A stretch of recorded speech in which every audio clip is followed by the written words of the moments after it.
अस्सलाम वालेकुम क्लास 8। हम लोग जो एक्सपोनेंट बाबू पढ़े थे,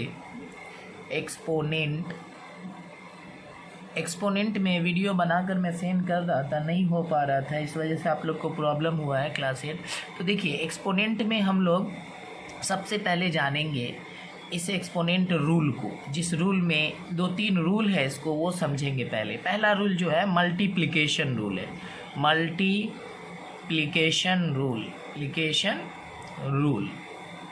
इस रूल में कहता है कि जब दो वेरिएबल्स मल्टीप्लाई की कंडीशन में हो और उनका पावर डिफरेंट हो लेकिन उनके बेस सेम हो तो क्या होंगे उस कंडीशन में। तो होता क्या है, एग्जाम्पल के तौर पे आप देखिए, कहता है कि एक ए है और उसका पावर m है और ये मल्टीप्लाई का कंडीशन, ये कंडीशन याद रखना, और एक a है और उसका पावर n है। तो ये जो दिख रहा है ना आपको, ये भी बेस है, ये भी बेस है। तो ये दोनों जब कंडीशन यहाँ पर सेटिस्फाई करेगा मल्टीप्लिकेशन का, तब क्या होता है कि पावर इन दोनों का, ये m और n ऐड हो जाता है। क्या होता है? m प्लस n हो जाता है। ये एक रूल है हमारा एक्सपोनेंट में। ये बात समझ में आ गई। एग्जाम्पल लेते हैं इसका। ये तो इसका फॉर्म हो गया। एग्जाम्पल के तौर पे एक x है, उस पर पावर 5 है और ये मल्टीप्लाई है x, उसके पावर a है। तो इस तरह से दोनों का हमको देखना क्या है कि सिर्फ बेस, ये जो दिख रहा है ना x, ये बेस है, यहाँ भी देखना है x, पावर को हमको नहीं देखना सिर्फ बेस को है। तो फिर इस कंडीशन में क्या बोला रूल कि दोनों के पावर को एक बेस लेकर ऐड कर दो, तो 5 प्लस a हो जाएगा हमारा। तो ये हमारा रूल है जिसके बेस पर मैंने इसको सिंप्लीफाई किया। एक और एग्जांपल लेते हैं। एक x to the a y to the power 5 है into y to the power 7 है। तो इस तरह से देखिए y है, हमको देखना क्या है, बेस सेम, पावर उसके बाद मल्टीप्लाई का कंडीशन। तो हम क्या करेंगे, 5 प्लस 7 और इक्वल्स टू क्या हो जाएगा, 12। तो यहाँ पर अभी हम लोग बच्चे हैं तो यहाँ देखना होगा कि 5 प्लस 7 हम लिख कर दिखाना पड़ता है क्योंकि आपसे गलती ना हो जाए। लेकिन वरना अगर आपको कैलकुलेशन माइंड में करने आता है तो 5 प्लस 7 12 भी लिख सकते हैं। ठीक है, एक रूल हुआ। दूसरा रूल है डिवीज़न रूल। इस रूल में क्या है, सेम कंडीशन है, सिर्फ हम जो वहाँ देखे थे यहाँ मल्टीप्लाई, वो मल्टीप्लाई ना हो के क्या हो जाएगा, डिवाइड हो जाएगा। a to the power m divided by a to the power n। जब कंडीशन डिवाइड का हो, बेस सेम हो, तो इस कंडीशन में हम पावर को सब्ट्रैक्ट कर देते हैं। ये रूल 2 है, सब्ट्रैक्ट कर देते हैं। देखिए यहाँ भी बेस a है, यहाँ भी बेस a है। कंडीशन कौन सी है, ये डिवीज़न का कंडीशन है। ये देख रहे हैं ना आपको, ये डिवीज़न है। इसको हम ऐसे भी लिख सकते हैं, देखेंगे सवाल में, तो ये इसका मतलब ही डिवीज़न ही हुआ। तो a to the power m minus n।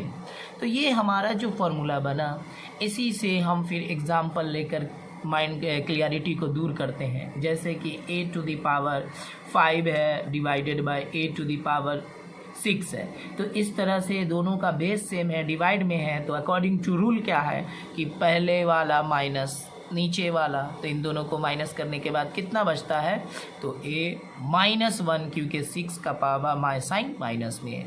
तो हम लोग जानते हैं कि माइनस जिसका बड़ा नंबर है उसका साइन लिखा आता है। ठीक है, ये 2 रूल हुए बाबू। एक है हमारा कि जब दो वेरिएबल्स जैसे a है और b है, दोनों मल्टीप्लाई में है और उनके ऊपर होल पावर है, इसका मतलब ये होता है कि ये पावर दोनों के ऊपर आएगा। जैसे कि a to the power m होगा into b to the power m ही होगा, दोनों पर होगा। ऐसा अगर फिर कंडीशन डिवाइड का भी रहता है बाबू, ये सब प्रोसेस, ये सब प्रिंसिपल जो है हमारा सब सिंप्लीफाई करने में काम आता है। तो ये m इसके ऊपर भी आएगा और b to the power m भी आएगा। ये कुछ रूल्स हैं, ठीक है। और फिर हम आपको और बताते हैं, ये सब रूल्स हैं, इसको कॉपी कर लेना आप लोगों को अपने अपने कॉपी में, आगे बताते जा रहे हैं। फिर आपका फिर एक्सरसाइज हम लोग सॉल्व करेंगे। ठीक है, थैंक यू।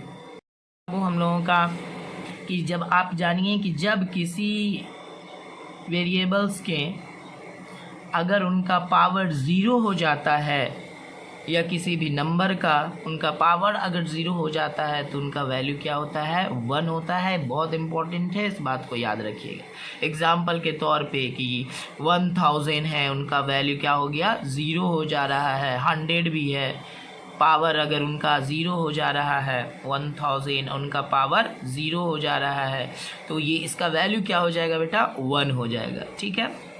अब दूसरा है इसी तरह से हमारा कि जब कोई वेरिएबल्स हैं उन पे नेगेटिव पावर आता है, a⁻n,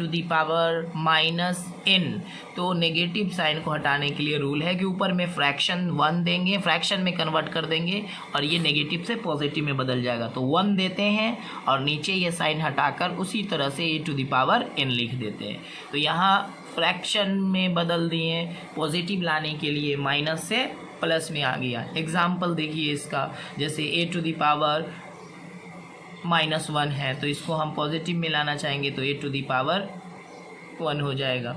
एक और एग्जाम्पल देखिए, a⁻−2 है तो इसको पॉजिटिव में लाएंगे तो ऊपर सिर्फ 1 देना है और ये पॉजिटिव में आ गया, a² हो जाएगा। एक और एग्जाम्पल देखिए, a⁻−3 है तो 1/a⁻3 हो गया।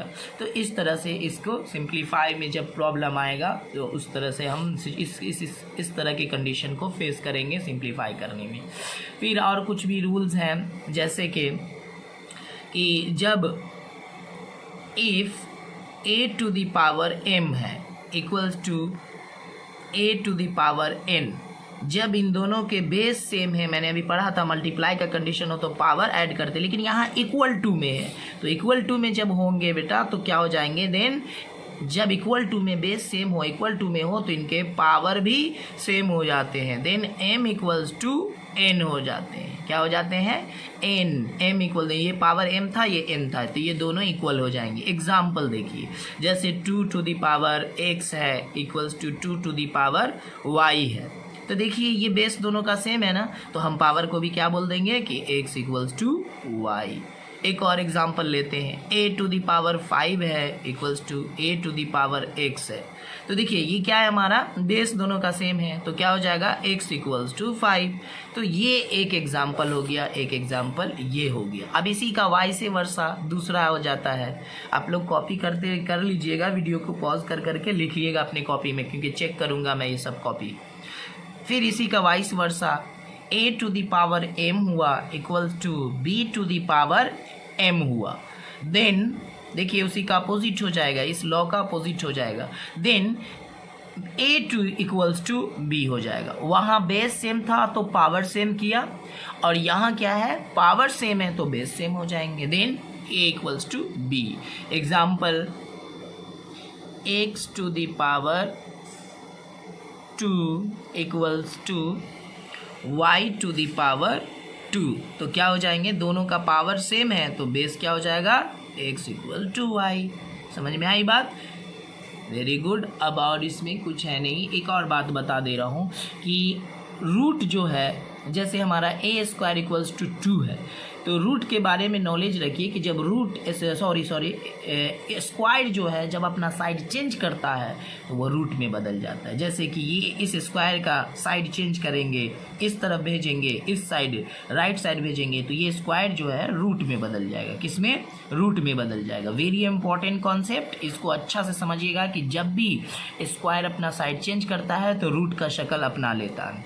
और इससे भी बड़ी बात ये है कि रूट का जो वैल्यू होता है, ये रूट, इसका वैल्यू हाफ होता है। याद रखना, ये सब वेरी इंपॉर्टेंट, ये सब बात याद रखना, रूट का वैल्यू हाफ होता है। ठीक है, तो इस सारी चीज़ का इस्तेमाल करके हम लोग क्वेश्चन को डील करेंगे और इसके साथ ही हम आगे भी बनाएंगे एक्सरसाइज को। Thank you. वालेकुम क्लास 8। अब हम लोग पेज नंबर 17 अपने क्लास 8 का और एक्सरसाइज 2.1 का कुछ सम्स मैं बता दे रहा हूँ, फिर आप लोग कीजिएगा, फिर प्रॉब्लम हो तो मुझे बताइएगा व्हाट्सएप में। जैसे पहला क्वेश्चन है पेज 17 का 2.1 एक्सरसाइज का, कहता है क्वेश्चन का डिमांड ऑफ द क्वेश्चन है 1, उसमें कहता है कि सॉल्व कीजिए, और आपका क्वेश्चन है 2/5 तो इसको सॉल्व जब करेंगे तो इस पे 2 स्क्वायर दिया हुआ, ये 2 है तो इसका मतलब यहाँ पर 2 का वैल्यू और 5 का वैल्यू डबल टाइम्स है। देखिए कैसे, 2 पे स्क्वायर है इसका मतलब 2 इंटू 2 है, और 5 पे स्क्वायर है मतलब 5 इंटू 5 है। तो इस तरह से 2 2 ज़ा 4 हो गया, अब 5 5 ज़ा 25 हो गया। ये आंसर हमारा हो गया। ठीक है, इसी तरह एक और इसका एग्जांपल लेते हैं, उसी में है क्वेश्चन में। क्वेश्चन नंबर 2 है 3/5, उस पर पावर दिया है 3। तो देखिए 3 बार 3 है, -3 इंटू -3 इंटू -3, और नीचे प्लस है तो +5 +5।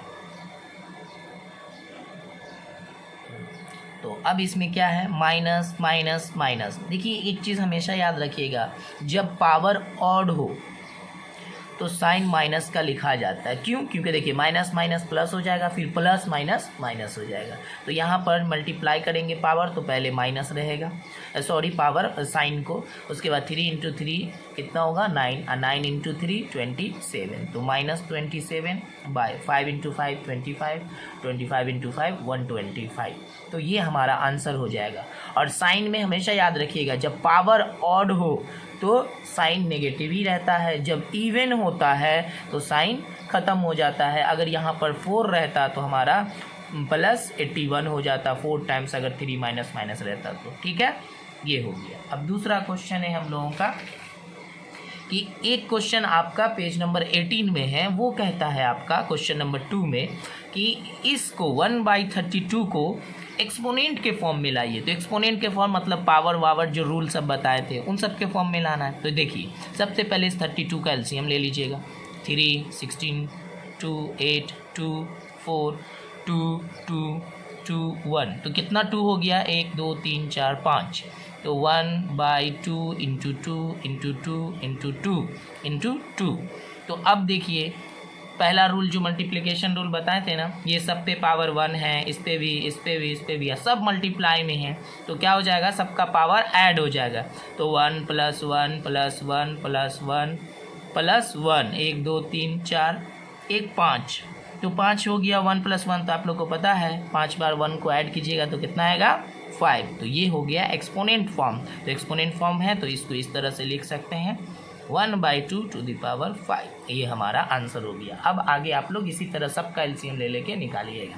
ठीक है, थैंक यू। अब दूसरे एक्सरसाइज में फिर बनाएंगे।